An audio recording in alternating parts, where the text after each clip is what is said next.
We flew to Adelaide from Perth, arrived fairly late at night, picked up the hire car from the airport, drove to the hotel, stayed the night at the hotel, and early next morning we took off for Lee Creek. We went via the Barossa Valley, Clare, up the Outback Highway to Hawking, and arrived at Lee Creek Tourist Resort around about 4 o'clock in the afternoon. It was quite a pleasant scenic drive, and we stayed overnight at the Lee Creek Hotel, which was quite nice. It had some fairly modern amenities, and it was donated by the ex-coal mining company to the area, and it's cordoned off mainly the hotel and some accommodation, and the mining company is going to decommission the rest of the town and donate it to the tourist town site. The airport is still functioning. It was quite a modern airport in its day, and that's where we were being picked up by the Arkaroola plane. Dropped into Lee Creek, stayed here overnight, then catching an aeroplane in the morning to go to Arkaroola. So this is just an overnighter.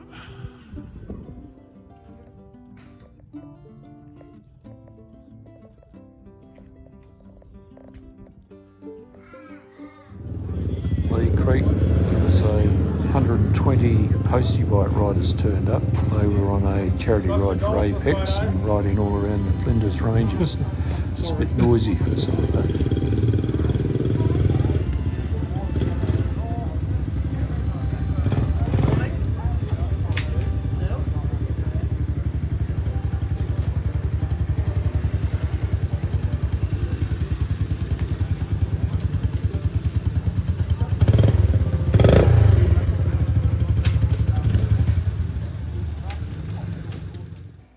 Our pilot arrived at the Lee Creek Airport, and interesting guy, Doug Sprigg. He owned Arkaroola.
airport 40 kilometres south of Arkaroola.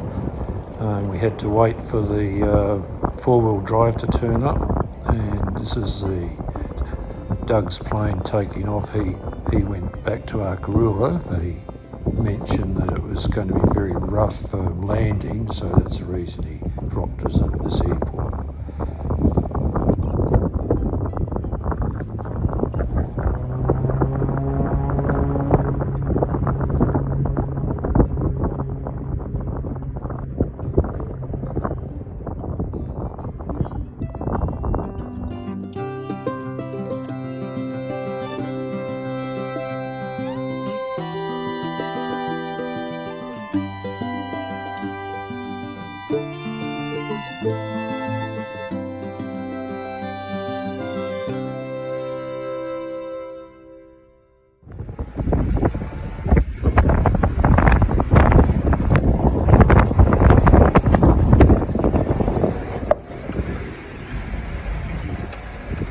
We went on the ridgetop ride that Arkaroola sort of runs. It goes from about a 25k ride across the Flinders Ranges, which involves travelling on some pretty ordinary, gnarly off-road tracks, and we end up on this little pinnacle of a hill, which probably has about a 70-degree sort of incline to reach the top.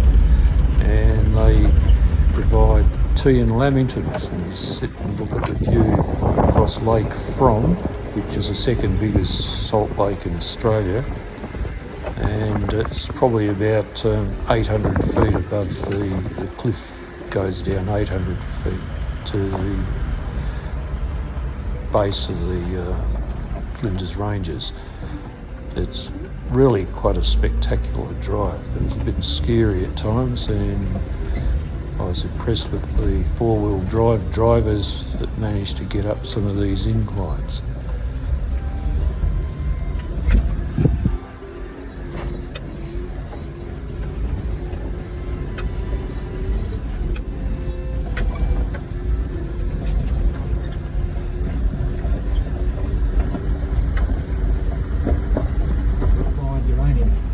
They never did, because it's mostly been removed again. But that's why there's roads all around this area.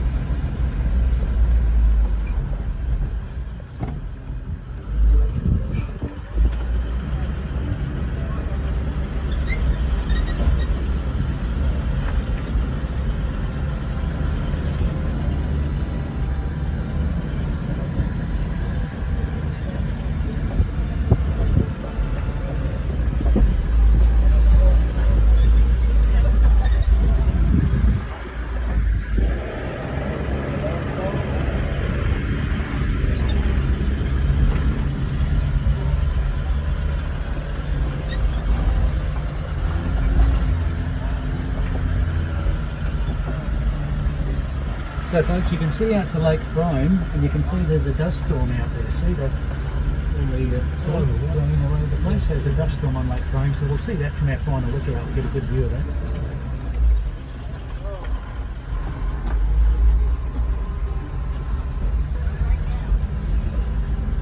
And that rock display there, that actually dropped out of this wall here to our left about 2 or 3 months ago when we had a bit of rain. Most of our rock falls actually occur during the rain because of it slowly dissolves little bits of ground around some of these rocks and over balance. Just coming down here, folks, it is pretty windy, so if you've got a hat on, just hold it up a minute. We've lost a few hats and scarves, and even small children as well.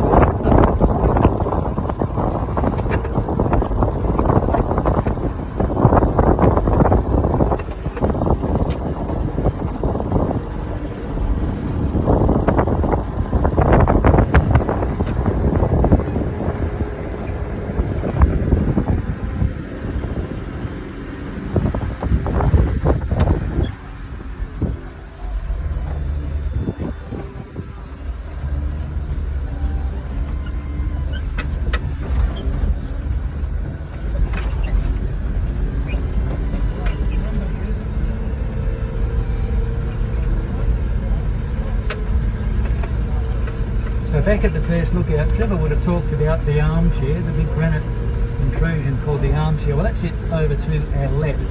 So if you look directly to our left, so a lot of people these days reckon it should have been called the wake up one morning feeling a bit thirsty. So he made his way up here to Arkaroola and out to Lake Frome, where he drank all the water out of Lake Frome. Now the Adnyamatna people were pretty upset at him for drinking all the water, because of course they were using Lake Frome as a source of food, because all the other animals of course would come to Lake Frome for water. So they got pretty upset with Arkaroola and they chased him off Lake Frome, across Arkaroola, back down to the Gammon Ranges. And because he was so heavy, because he drunk all the water out of Lake Frome, he left this big channel, scours this big channel into the ground, which is nowadays the path of the Arkaroola Creek. The Arkaroola Creek actually starts down in the Gammon Ranges. And he went back to sleep. Once he got back down into his home, down in the Gammon Ranges, he went back to sleep. But because his belly was so full of water, he slept fairly fitfully. Every now and then he'd have a bit of a squirm and a turn. And that accounted for the seismic activity. We get lots of seismic activity through here. In fact, we register more than 60 seismic events a year, mostly fairly small. That's because of a big fault line that we have out on the eastern side, which I'm sure the boys will explain this afternoon for those on the tour that are going out there this afternoon. So Arkaroola sleeping fairly restfully these days, which means we do get the odd seismic effect. But basically the boys named Arkaroola after Arkaroola, the serpent who drank Lake Frome dry and lives down in the Gammon Ranges.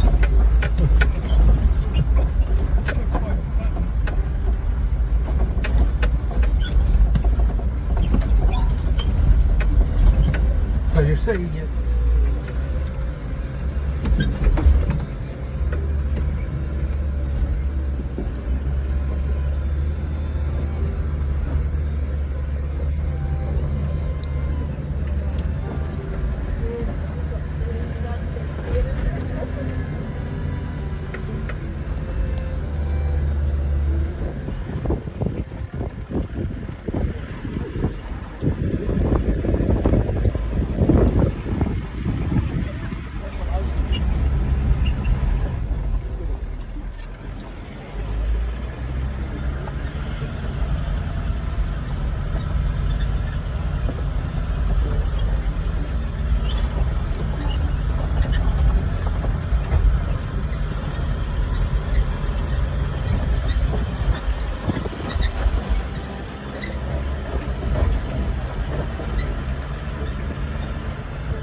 so folks, just out on the left hand side, that blue range of hills you can see out there that's the Freeling Heights. So that's virtually the western boundary. Just the back of those hills is the western boundary of Arkaroola. Mount Freeling Station is the next door neighbour to the west, and they're just out the other side of those ranges. So those ranges, the highest point on Arkaroola is the highest point in those ranges, so virtually directly to our left at the moment. We're actually facing it in another 15 or 20 seconds. We're actually facing the highest point on Arkaroola, so that's 944 metres. So that's the one that Doug's got to watch out for. Is actually, if you do a flight with him, you'll see there's a little red dot on his altimeter at 944 metres. So as long as he stays above that, he won't run into anything. Sort of road going up the hill. Yeah, it looks like a road over there, but it's actually a landslide. Oh, is it? As I say, there's actually a bit of seismic activity going on. We have a fault line on the eastern side of the property. You'll actually see it if you're doing the tour tomorrow with the coach group. You'll drive up along the fault line. The road actually follows the fault line for about a kilometre or so. And the eastern side of that fault line is moving north. And we do still get a little bit of time between the vehicles, because obviously once he gets up there, he's got to unload and position himself so we can get up there. So we'll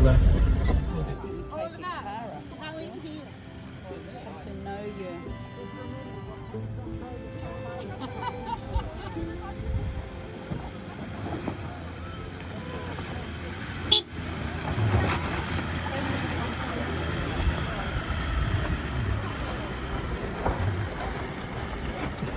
Because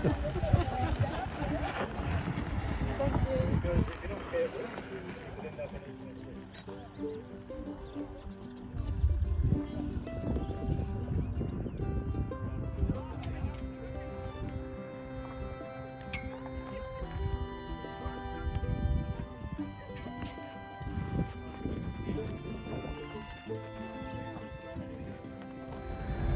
they caught very slowly. These big crystals. The more slowly it cools, the bigger the crystals are.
I'll tell you they won't have me.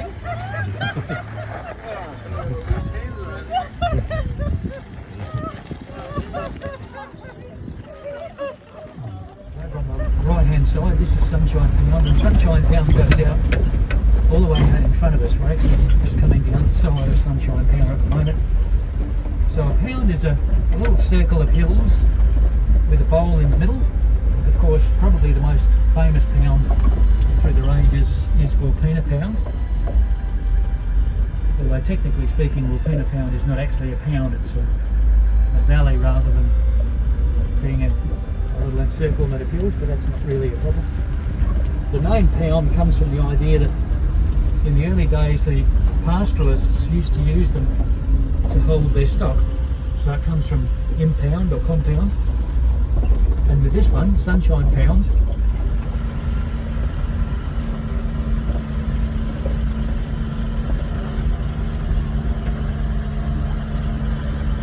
so folks, this is another example of what happens to our roads when we do get a bit of rain. The nice fine soil gets washed away and the rocks get left behind. It does make it a bit awkward for us over there. Mount G, quite often referred to as Ridge's Crystal Mountain. Lots of crystal up on top of it. You'll see all that white all over the top of Mount G is quartz. There's also turquoise and corundum and all sorts of stuff up there. Unfortunately, a lot of people enjoyed the crystal. A lot of the exploration teams that came in, guys would just sort of sneak off with a couple of sticks of gelignite in it. That's why there's no evidence of overstocking and all that sort of stuff. So as we head down, folks, you'll see Aramopla around the place. Over on the right hand side, some of those little triangular shaped green plants you can see to our right, that's Aramopla. You'll see some over on the left. Aramopla is an interesting plant. It's a very good arid plant. It directs the rainfall. When the rainfall hits the plant, it runs down the branches. You can see the acute angle branches make a little centre line of the plant. So when it rains on the plant actually guides the rainfall down along its branches to the root system.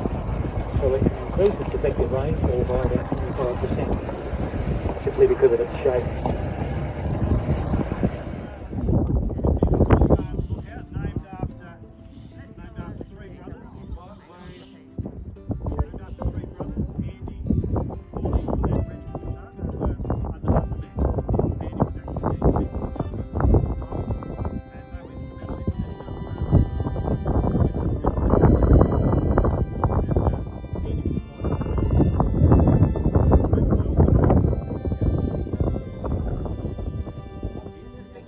hard to do everything. But we've got 5 people as well. Just take it, those 12 hours getting squashed at the end. There's plenty of room on the other. Because there was one missing room on the on front. that. She was supposed to go. 12 hours sort of on the back. So she was it's okay, we can get a good one out of it. Yeah, she's not getting much liquid.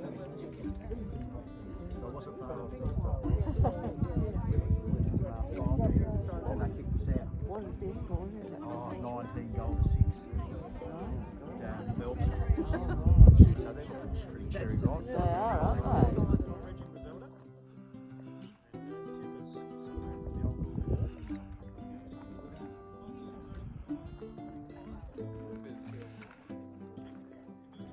Well, at the moment, it's about 2 down.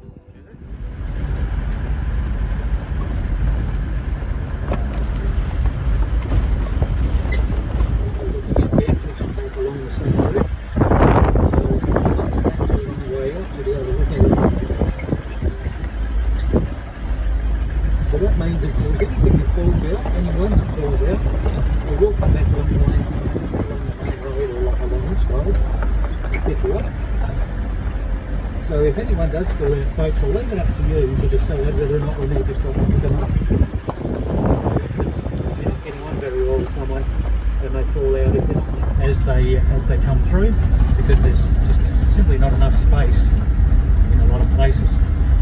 However, we do get people visiting the track. We had Toyota here about 6 or 8 weeks ago. They were taking photos of their new 300 series, their promotional photos. When you start seeing photos of the new Toyotas in magazines and that sort of thing, you might recognise the scenery once you've done the tour, because this is where a lot of the photos were taken.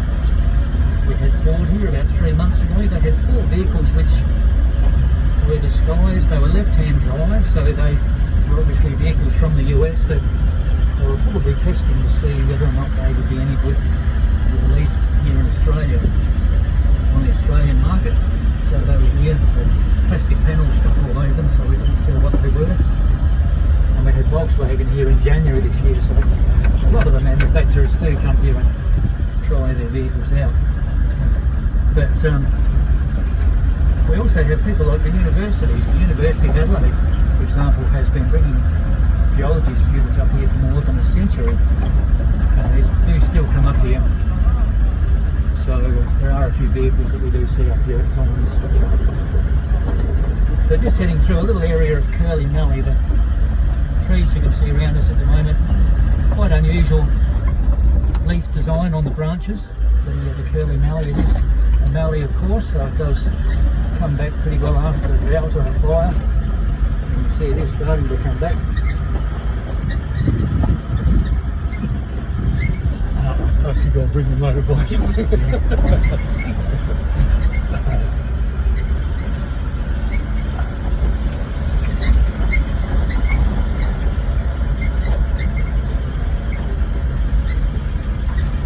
So you can see down to Arkaroola down on the left-hand side. Our first lookout is only a couple of minutes away, so we'll get up there and have a bit of a look and a bit of a chat. Explain a few things about what's going on.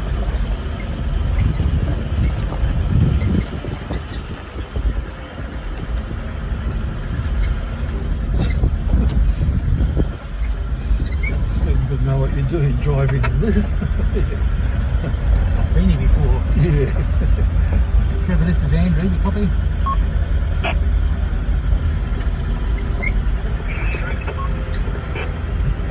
Yeah, Trevor, I'm on the way up. I'm at the non-conformity. We just had a couple of folk here that got some afternoon who I have as well. But I'm on the way up and at the ideal situation. But of course, when they started putting roads in for motor vehicles, they initially followed the camel tracks through the creek beds, but they found as soon as it started raining, of course the rain would destroy the vehicle tracks. And with the camels, of course, if there were rocks or trees pushed over or moved out of place, the camels could just step over them or walk around them, but the motor vehicles they couldn't.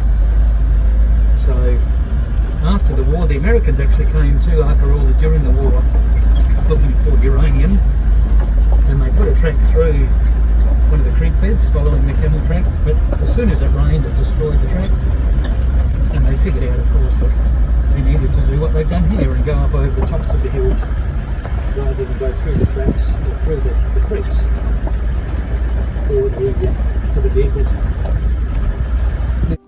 Walking around the creek is a better way to get through this. You have to always have the pictures around close to the lake or along the bird lines. But also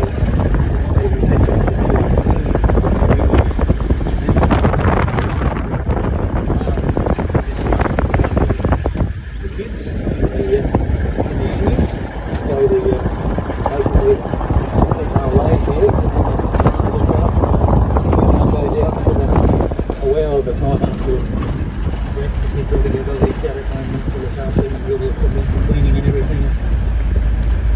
So what a life.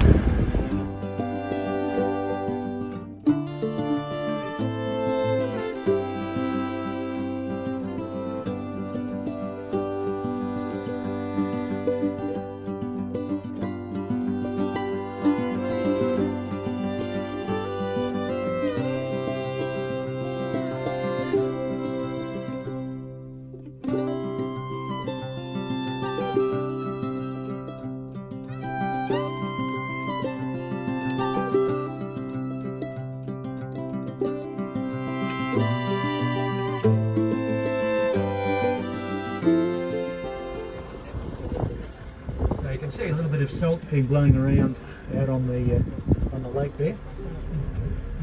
So Lake Torrens, fourth largest salt lake in Australia, Lake Frome I should say.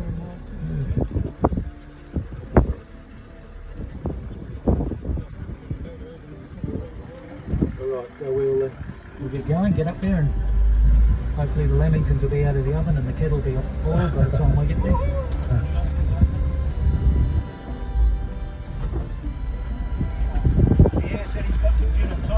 Oh, is he? Probably hasn't now, he probably drank it on the way up.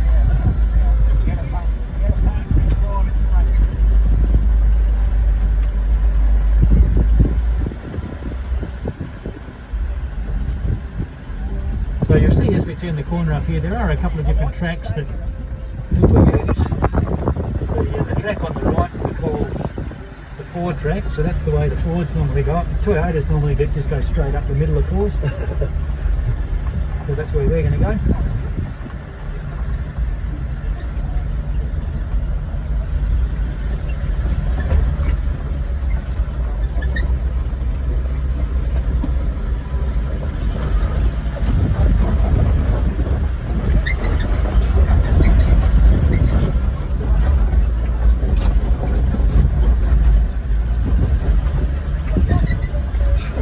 What is it?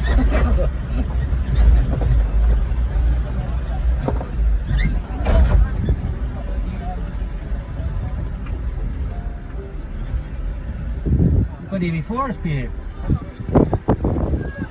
Alright, well that might do us, I think.